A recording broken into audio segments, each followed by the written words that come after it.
experience narcissistic abuse only to have no one believe what you're going through? Have you seen your narcissistic abuser be revered by the very people who are supposed to love and support you? Are you trying to understand why your friends, your siblings, your coworkers suddenly turned on you too? Are you searching for answers to explain why it happened to you and why it has caused such profound damage? So hi everyone, and welcome to today's video. I'm Erin Watson. I'm a relational trauma and betrayal specialist, and I'm an expert in narcissistic systems, family scapegoating, and early attachment wounding. And today I'm going to be talking about narcissistic system abuse. I'll cover what it is, how it works, why it is so damaging, and what makes it distinct from narcissistic abuse alone. I'm also going to explain why it is so important to understand narcissistic systems so that recovery efforts can be more effective. So, what exactly is narcissistic system abuse, and how is it different from narcissistic abuse? Well, often when we talk about narcissistic abuse, we are referring to a central narcissist or the abuser and their target, so the victim of the narcissistic abuse. However, most of the long-term damage caused by narcissistic abuse occurs not because one individual, but rather because of the way that individual recruited those you most relied on for protection to further harm you, dismantle, and discredit you. So I coined the term narcissistic system abuse because I saw so many people struggling to make sense of these supplemental harms and betrayals that seem to condone or enforce and even worsen the specific harm done by the narcissistic abuser. So the term narcissistic abuse alone didn't adequately capture the entire structure and system that operated underneath the surface. And that was what enabled the abusive narcissist to harm you so profoundly.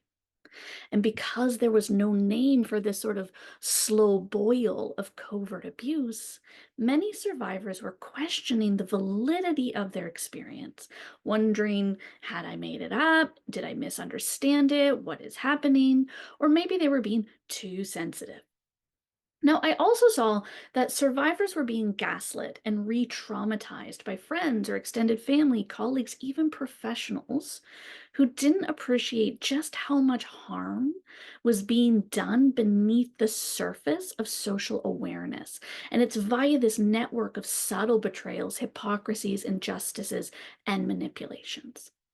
So, in creating this term, what I'm trying to bring awareness to is the systematic methods that are used to target and dismantle your credibility, your self-esteem, self-trust, your reputation, your support network, as well as the systemic impacts of the abuse on almost every area of your life and your well-being.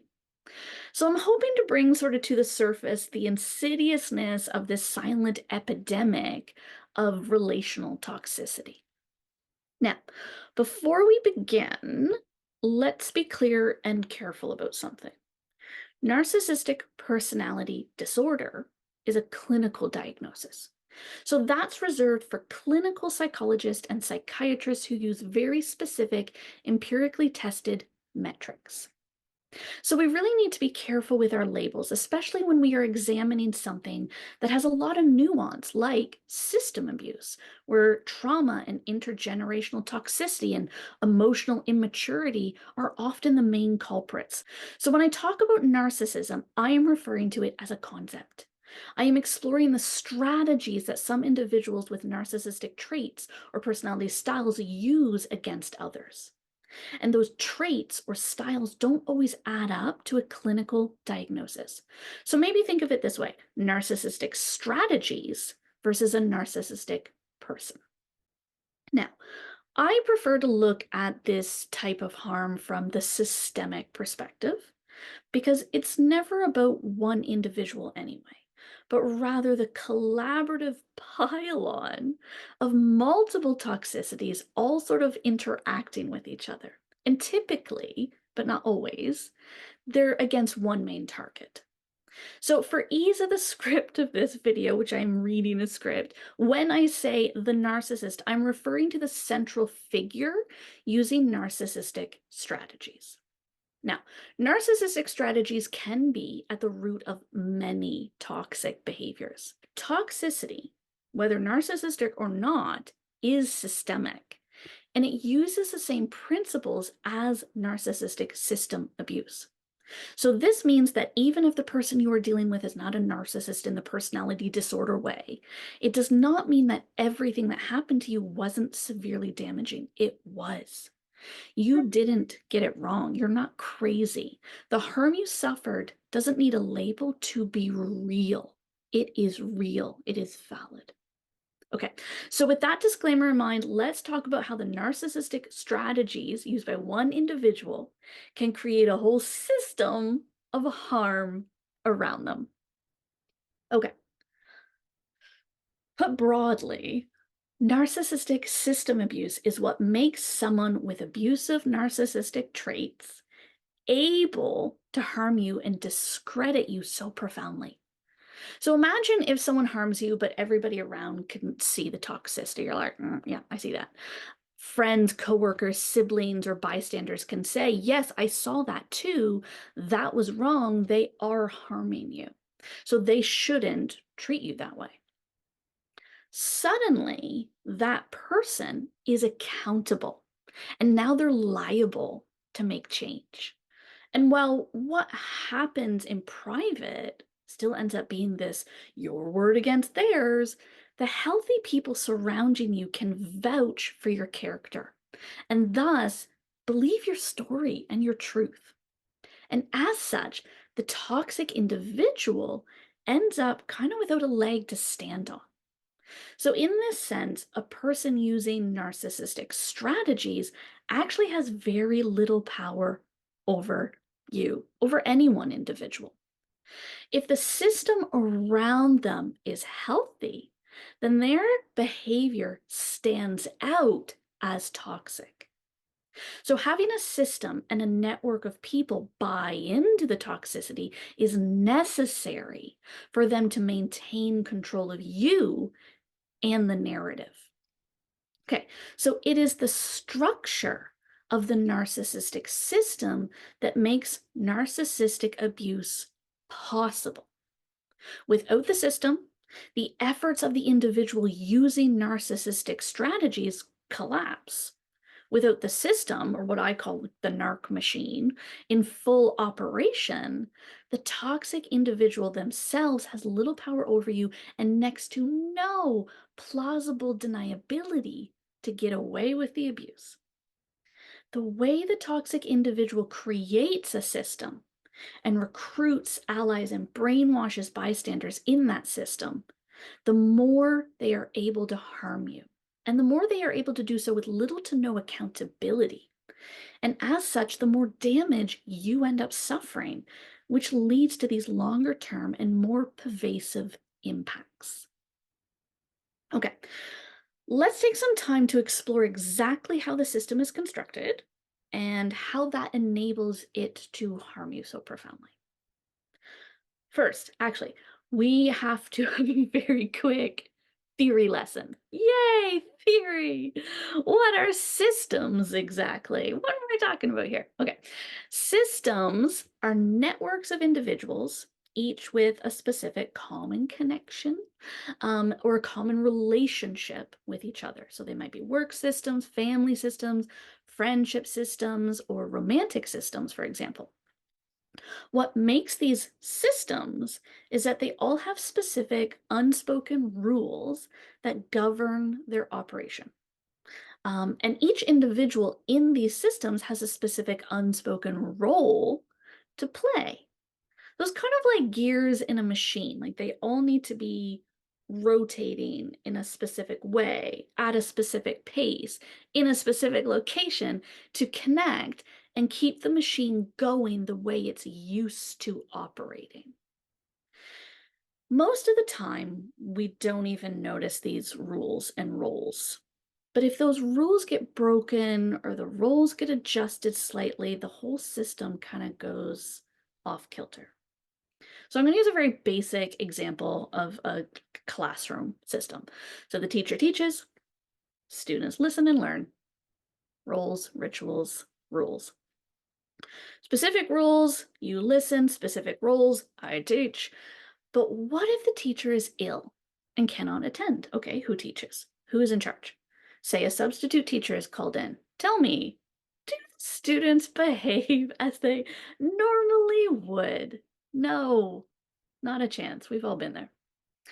So systems rely on homeostasis. They rely on things never changing, the status quo being the status quo, even if it's super toxic. So they only work if no one adjusts anything. And this is true even if the system is broken and in need of change or repair, like a toxic family. And in order to keep operating, systems need to maintain equilibrium at all costs. So what this means is that if you deviate from a rule or a role, or you like shift one of the gears around, even if it is for the betterment of yourself or everyone in the system, the threat of system collapse will make everyone feel like their foundation has been stolen from them, like whoop, rug pulled out. So this adjustment can be so destabilizing that everyone works to get everyone else back in line. So one of the main tenets of systems theory is that we fight for equilibrium, we fight for homeostasis, we fight to keep things as they are, even if the way they are sucks. And now you see how intergenerational trauma and intergenerational toxicity is coming in. Because if you grow up a certain way, you are so familiar with it, you want to keep it that way, and it just perpetuates into the next generation, into the next generation, into the next generation. And it starts to feel normal. Healthy relationships, healthy dynamics, healthy interactions, healthy communication feels weird when you have been embedded in a toxic system for so long. Okay. The principle of this is even more true for toxic systems. So, like I said, even if the system actually should collapse, right, in favor of something better, like please let's dismantle this, even if it ought to genuinely do something different to be healthier or more useful, the individuals in toxic systems, such as narcissistic families, are often so terrified and so brainwashed and feel so on eggshells and trapdoors all the time that they will do anything to keep the toxic gears running, even if it means harming you or themselves further. So their system and their survival is so precarious that they desperately work to keep the status quo rather than being what they feel like is going to be annihilation. Even though, those who are emotionally mature and healthy can step back and say, no, this is like a rebirth. This is a good thing. We're actually like breaking the cycle and getting things on track. But it doesn't feel that way if you've been embedded in a toxic system for so long. The same way it feels weird to have boundaries and stand up for your needs and express your feelings and be assertive and, like honor your own likes and identity when you have been prevented from doing that for so long. It feels weird. You're like getting your sea legs. You're like, I've been on rocky water for so long, and now I'm on ground and it's not moving around and I feel weird. It feels weird. So we try to avoid that weirdness by keeping things the same. Okay. Certainly, these same principles apply to scapegoat systems as well as scapegoating systems, narcissistic systems. I often talk about them interchangeably. They're not necessarily the exact same thing. Scapegoating is something that happens in narcissistic systems, but not every scapegoat system has narcissism as a part of it. That's why we're going to talk more broadly about toxicity. However, for this reason, I sometimes refer to this as narcissistic system and scapegoat abuse, or NSSA for short. Okay, let's break down exactly how narcissistic or scapegoat systems operate. What are their gears?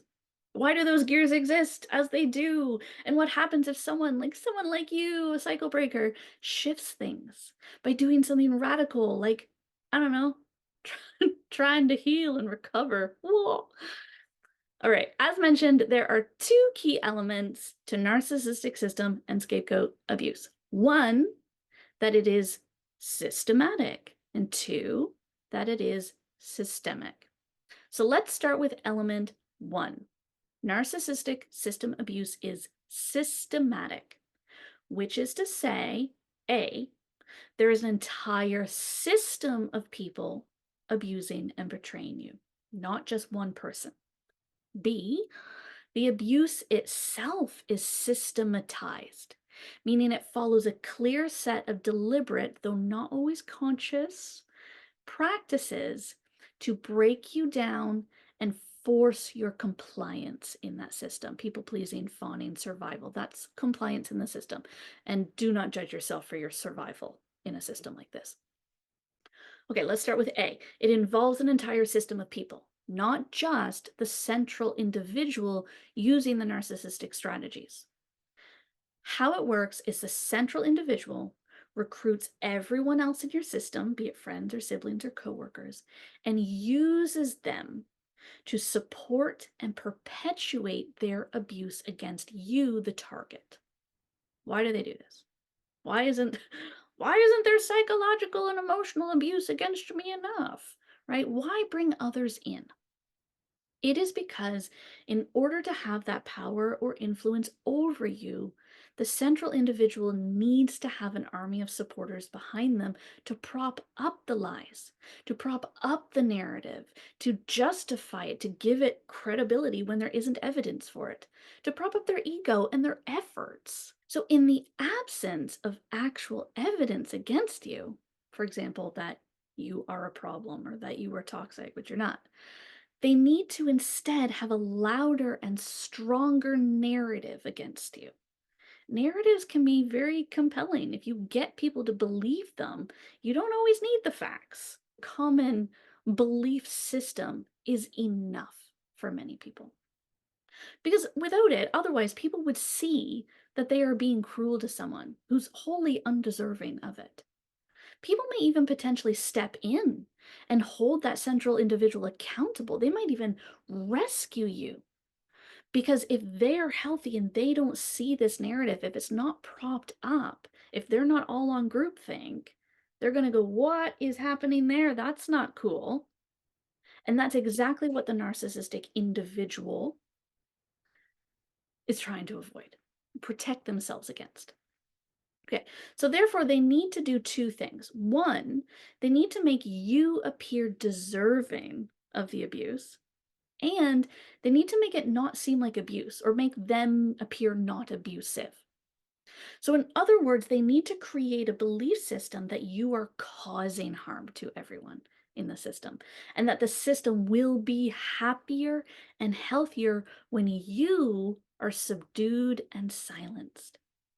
So since the system is miserable already, because toxicity harms everybody, under the rule of this individual who is likely increasing their narcissistic strategies they use over time, everyone's going to feel relieved to be presented with this solution. Oh, we'll just, tell this person to stop being a problem, and then we will all be healthy and happy and get our needs met, not realizing that the reason they're not healthy or happy or getting their needs met is because the system is being governed by narcissistic strategies. At a basic level, any toxic individual cannot control you and your feelings about yourself if you have a support system that can contradict the harmful things that they say and do to you. At a more complex level, the elaborate manipulations cannot be achieved without having sycophants and supporters on their side. They cannot actually do it all on their own. They can't. The central individual recruits an army to gain power over you because they are threatened by the inherent power within you and around you. So, who is part of this army? Who are they recruiting? It can include siblings, coworkers, partners, friends, other family members. It can even include your own children.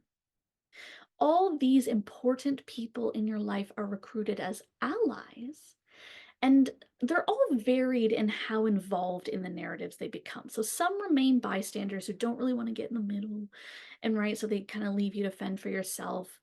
Um, and then we have what I call the narcissistic heirs and heiresses who actively take on the role of narcissistic abuser while the original leader steps aside and kind of lets them abuse you by proxy, which is really convenient for them because they can swoop in like the hero to even comfort you, like, oh, I can't believe they're doing that, making it seem like they weren't the instigator of the abuse and the creator of this system.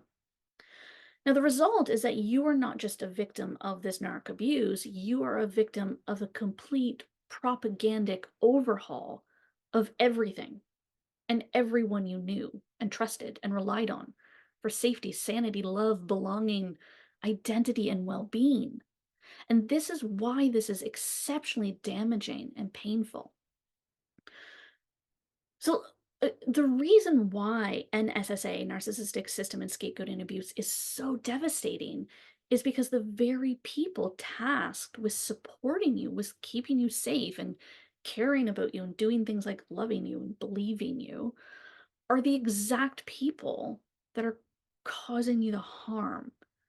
Um, and because often you are getting both at once, it's especially confusing. Like you're getting love bombs and sometimes comfort, and sometimes your needs met and the toxicity at the same time. And it's really hard to sort of bridge the chasm between the two. It creates a lot of cognitive dissonance. That's anxiety provoking at the very least. Okay, so not only do you experience the harm done by the narcissistic abuse itself, but you additionally suffer the bystander betrayal trauma and the traumatic invalidation on top. Further, when you need it most, for example, when you're trying to recover, there's no support network to fall back on. So your coworkers don't want to hear about it, your siblings are participating in it, your friends can't see it. And when no one is there to believe you and witness you, you question yourself. So when you have no relational mirrors, right? So the external validation and the reassurance of others and like the reality checks, like this is happening, right? To remember that you are a good person and what is happening is wrong and not your fault. When you don't have that, you lose trust in yourself. So when you are told from every direction in your life that what is happening to you is your fault because you are flawed, then your only option is to abandon yourself and then try and fix yourself or to better yourself so you can better serve others, so that you can be safe, so that you can be included and wanted. So when you lose yourself and when you believe the lies that you are flawed and deserving of such heinousness, is that a word? Then you will never call out the person using the narcissistic strategies. They get away with it. They never have to face themselves. They never have to reflect. They don't have to take responsibility for their needs, their own emotional wounds and issues, because they have successfully gotten you to believe it's all your fault and all your problem anyway, and everyone else is agreeing. So they're also getting you to do all the emotional and relational repair work in the system for them and everyone in the system. That's a heavy load you're carrying. Wow, how did they suck you in? How did they suck everyone in? So this is the other facet of the systematic element of the abuse, that the abuse itself is systematized. And this means it isn't random or chaotic or merely reactive, but rather it is a set of practices that work together strategically and they amplify in intensity over time. So it kind of becomes like the oxygen you breathe. If you are only ever exposed to noxious gas, then fresh air is going to feel dizzying. The abuse needs to be systematic so that there are no gaps in the gas chamber to let that fresh air in. It needs to be systematic to structurally tear down your safety, your emotional resources, your support network, your identity, feelings, needs, your perceptions, your judgments, everything, to render you helpless and small and compliant and silent.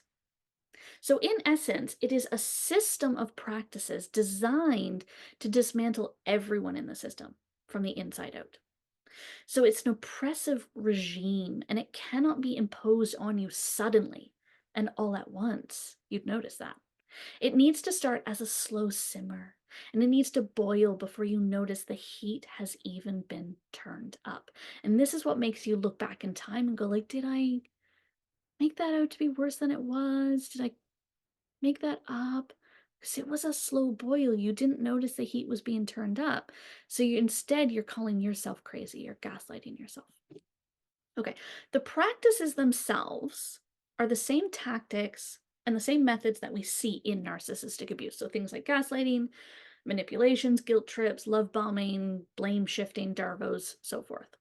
Further, because it involves an entire network of people, it's also including things like relational triangulations, splitting, smear campaigns, and character assassinations, just as some examples of the things that you are unjustly suffering. Okay, let's now move on to the second key element of narcissistic system and scapegoat abuse, and that is that it is systemic. Systemic means that something is not localized to one element or one aspect of a thing, but rather affects all parts of that thing. With regards to narcissistic system abuse, this has two applications. One is the external impacts. So your outer world, right? Meaning things like your social network, your relationships, your career. The next would be then the internal impacts or your inner world. So things like your sense of self or your psychological and emotional well-being, trust, decision-making, all of that sort of stuff. When something like narcissistic abuse affects you systemically, it pervades your entire life.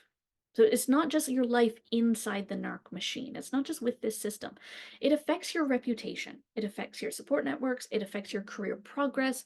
It affects your future romantic relationships and friendships, how you see yourself in those relationships. It even impacts your day-to-day functioning. So the harm caused impacts every system in your life.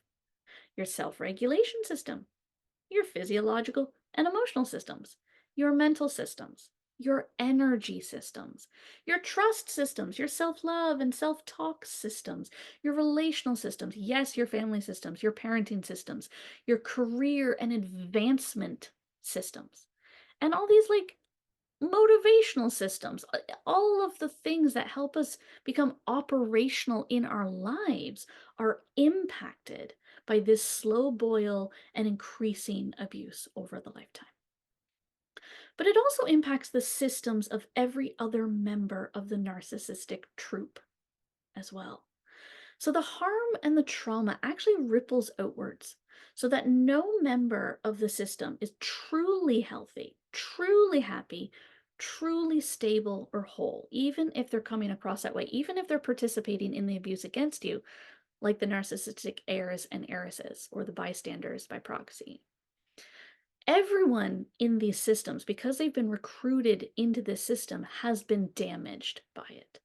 So everyone is breathing in the fumes. And the more they gasp for air, the more inhabitable the system gets. Because then they're going, I'm struggling. What can I do to project this onto someone else so that I feel better? And it gets worse and worse, which inevitably ramps up, of course, the desperation and therefore the toxicity levels. And that's going to ramp up the harm and that's going to ramp up the abuse, right? Because they're trying to get you back in line. We were breathing fine. Our heads were in the sand. We were used to this toxicity, and now you're trying to like recover and have truth and care about yourself. What? And the system starts to dismantle. So even when you break free from the narc machine, you're actually going to find yourself probably still struggling in multiple areas of your life, even if you were surrounded by healthy and loving and supportive people. This is because systemic trauma leaves a legacy, and that legacy like snakes its way in and through even the spaces in your life that feel most sacred and secure. I feel like it like grows kind of like an infection. Like it slowly shuts you down, tiny little light switches being flicked off one by one through your life. And a lot of people report that even spiritually they feel damaged, or they struggle to find meaning and purpose in life, even after taking immense steps towards recovery. And I say this because this is how insidious narcissistic system abuse really is. So, as you can see, narcissistic system abuse is dangerous precisely because it is not localized to your current relationship, to your current context, and to the toxic person. It's not localized to the narcissistic pawns and the allies either, and that is by design. When you flounder and flail, even when you're away from the machine, it gaslights you into thinking that the problem must indeed be you, right? It's not those that harmed you. You're way off on your own now. It's been 2 decades. You're living your life. It's a different world, and you're struggling. Well, it must be you. It must be you then, right? This offers the central abuser and their allies the plausible deniability they're seeking. If you are struggling even outside of their overt reach, then they can pin the blame of any dysfunction or toxicity on you. Look, they're still struggling, and I guess we're fine. Not really. So that proves it. That proves that the whole reason we were all struggling is because of them. As with scapegoating abuse, they use your reactions to the abuse, such as your pain, your emotional turmoil, your struggle, your flailing, um, and your difficulties functioning. They use all of those things as evidence that you are indeed the problematic piece of the puzzle. You are the broken gear in the machine. Oh, that's a good thing, okay? Be the broken gear in the machine, because probably that means you're the healthy gear in a toxic machine. Take it and run with it. Okay. But the systemic impacts of narcissistic system abuse don't stop there. There's more. Okay. Narcissistic system abuse, it is a beast. Oh my goodness. Not only is your outer world being demolished, your inner self is being invaded too. So your thoughts, your perceptions, your self-trust, self-esteem, your confidence, your decision-making abilities, self-regulation, your survival efforts, your core beliefs, they're all suffering complete destruction. And this is the goal of narcissistic system abuse. It is to create helplessness and adherence by making you lose sight of what keeps you strong and independent, what keeps you you, what keeps you magnetic and bright and brilliant and amazing. Dismantling you from the inside out makes it so that you are less likely to believe your wonderfulness and therefore less likely to fight back. Or less likely to even notice, right? So when the outer world has become so toxic that even the fight to survive seems futile, that's when you're trapped. That's when you're stuck in it. And that's the goal of this type of abuse and this type of toxicity, to make everyone believe that trying to fix it is futile. Okay, more than that, narcissistic system abuse. Oh, I actually want to say, go back. They want it to seem futile because the toxicity is benefiting that central narcissist. This is their coping strategy. This is how they're getting their needs met. This is how they're dealing with their own self-loathing, and their own inner struggles. Is they've created a system that props them up so that they feel good enough and they feel safe enough and they feel like I'm wanted, I'm needed, I'm loved, I won't be abandoned. That's what the toxic system does for them. They cannot have you fight that, because without it, they then feel annihilated. So this is literally all about them just trying to be like, oh, me, clamber to the top.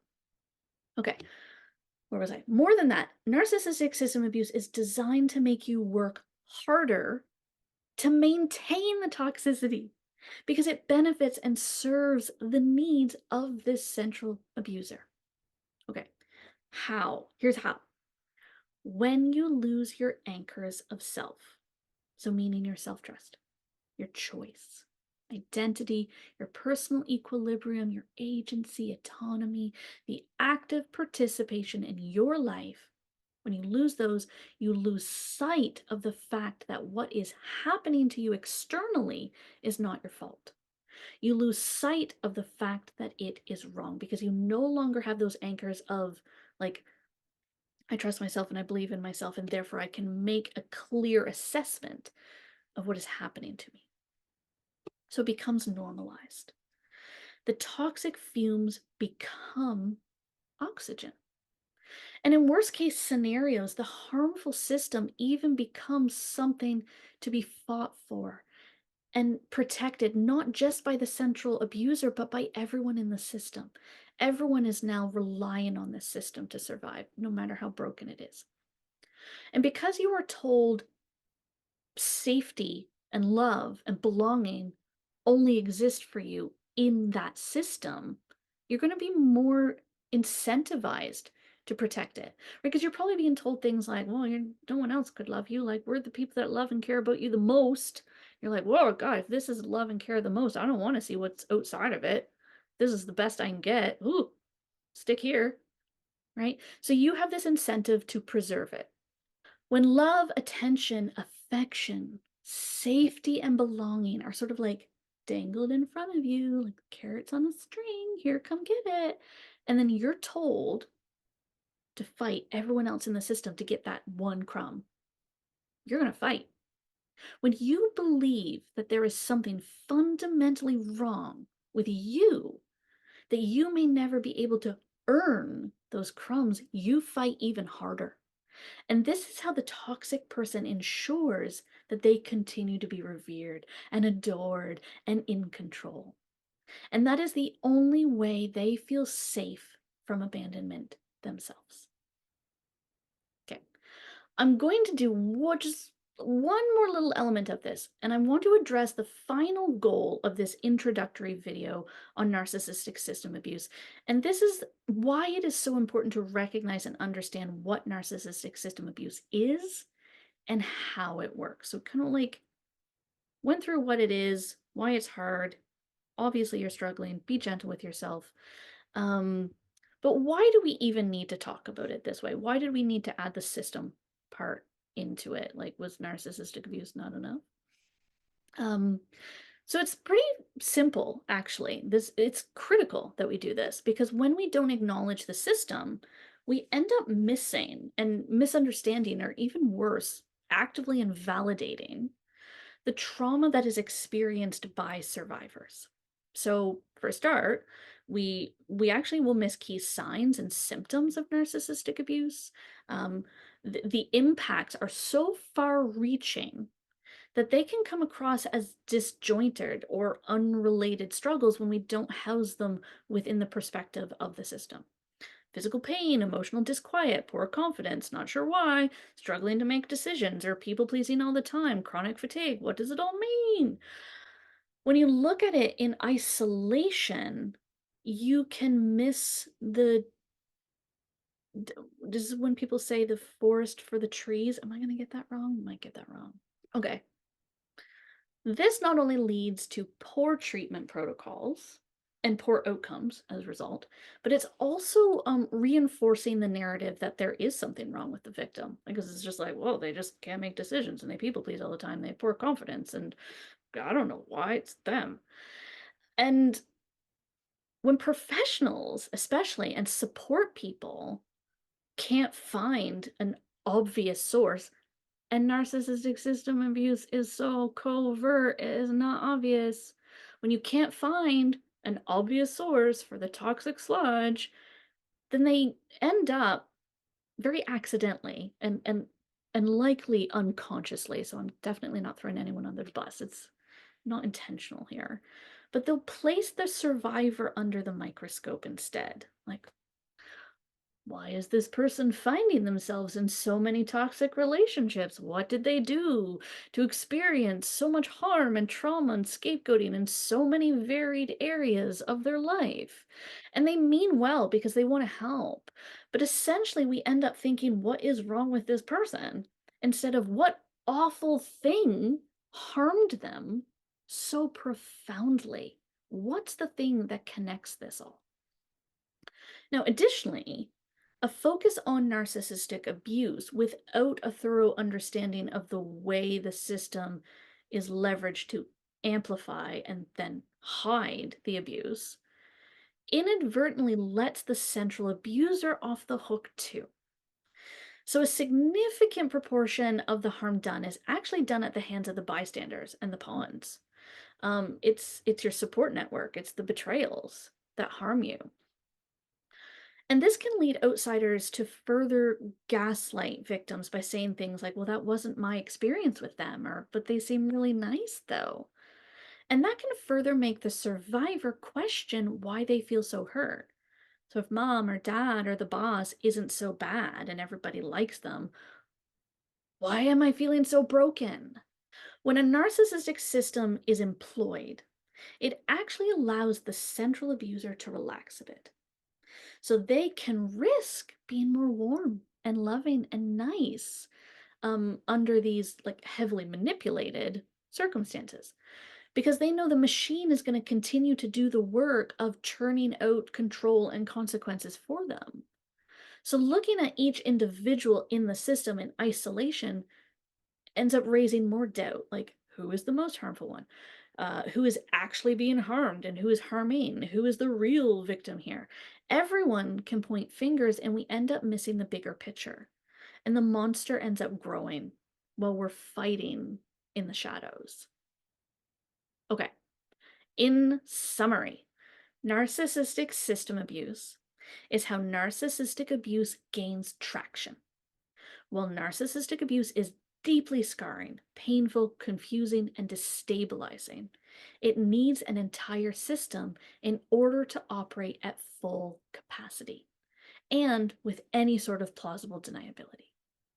When that system operates, the impacts and harm caused are exponentially detrimental to all involved, but in particular, the target or the scapegoat of that system. Of course, that person is harmed the most. The harm is systemic, which is to say, it is pervasive of everything in your life. And it is systematic, which is to say, almost formulaic, so that it can survive being passed on for generations. Okay, that was an absolute crash course, and I went through it very quickly. Narcissistic system abuse, narcissistic system and scapegoating abuse is something that I specialize in. I'm going to talk a lot about it, and I'm going to like stretch it out and expose every fiber of it for you. In the next video, I am going to describe how these systems are created, what their purpose is, what keeps them fueled and in operation, and how they are used to skirt responsibility and accountability. I'm going to talk a little bit more about this concept of abuse by proxy, of bystander involvement and bystander reliance, the term I made up. I love doing that. And explain why you can go decades before you even realize you are trapped in a narc machine. So, if you're looking forward to that, fun topics, don't forget to like and subscribe.